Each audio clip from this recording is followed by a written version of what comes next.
जवानीत माणूस एवढा उड्या मारतो पण जसं म्हातारपण जवळ आलं ना मग माणसाला कळतं की जवानीत आपण काय काय केलंय.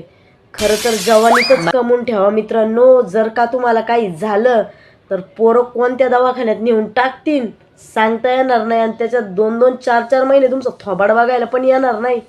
त्याच्यामुळे जवानीमध्ये मजा मारण्यापेक्षा आहे ना कमवून ठेवा, नाहीतर म्हातारपण इतकं बेकार जाईन बापरे. आणि आता तर कलियुग चालू आहे. आईबाप कोण आणि कोण कोण विचार नसतोय. लोक आता अशीच मारायला लागलीत. त्याच्यामुळे जवानीत आहे ना मजा मारण्यापेक्षा आहे ना म्हातारपणाचा विचार करा. पहिल्यासारखे नाही राहिली मुलं. आजकालची मुलं बघताय ना बेकार आहे बाबा.